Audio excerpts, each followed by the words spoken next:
Okay, moving on to something a little more present, and I'm sure you saw this, was Blade Runner.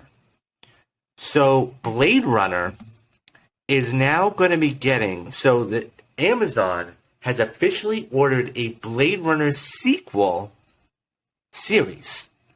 So this is called Blade Runner 2099, and it was first developed by the streamer back in February while Ridley Scott revealed this last year. And so this has been kept under wraps. It's going to take place 50 years after Blade Runner 49.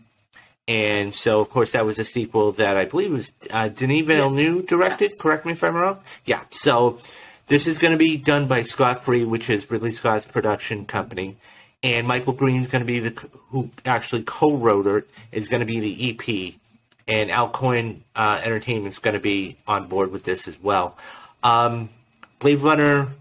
Now, truth be told, I've not seen Blade Runner 49. I need to get on board with that. Blade Runner is one of the greatest sci-fi movies of all time.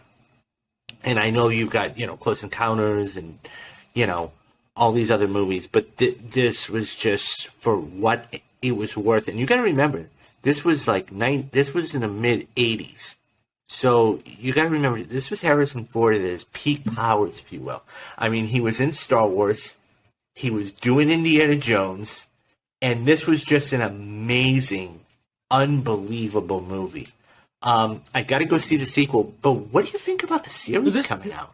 Is that something you'd be interested in? The original Blade Runner is in my top 10 favorite films of all time.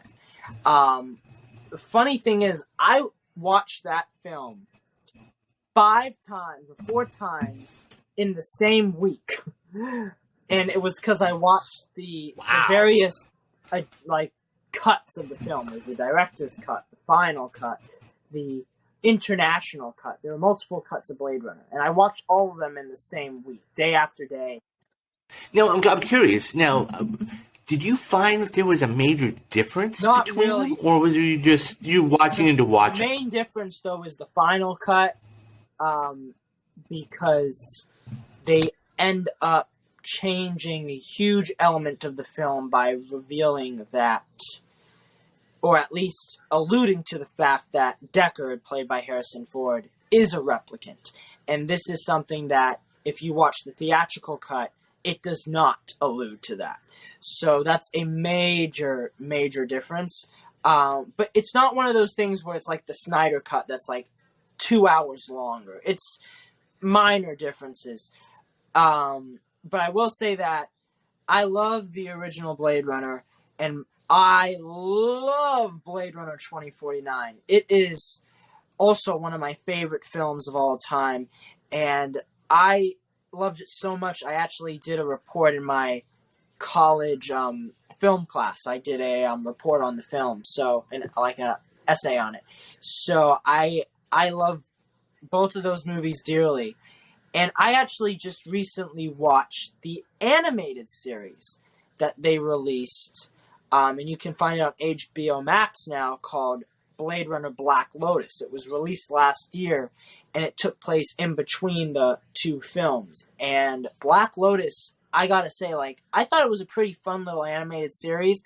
I think it works much better on a binge than it does watching week to week, because I think the story just was a bit too slow to watch week to week, and the episodes are really short. They're 15 minutes each.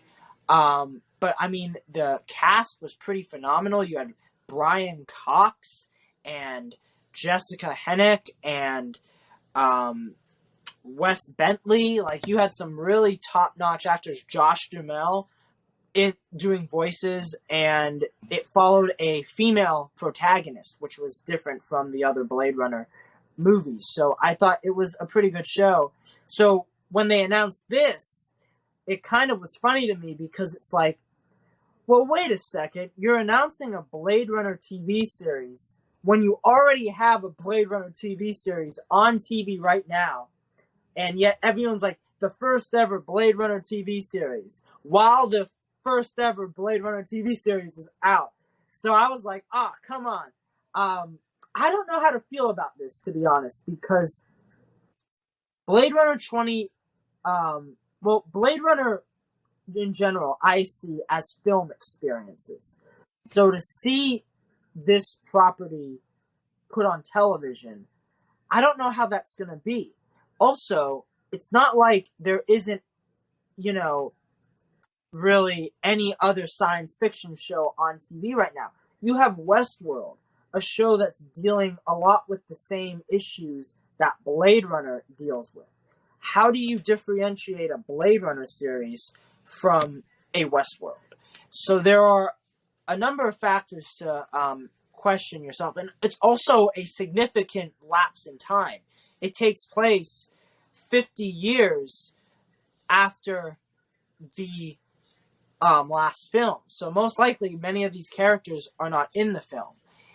I don't know. I love Blade Runner. I've read the book by Philip K. Dick, Do Androids Dream of Electric Sheep?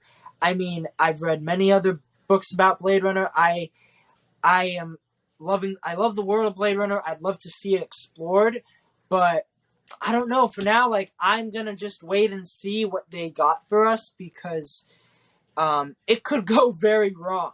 So we'll see.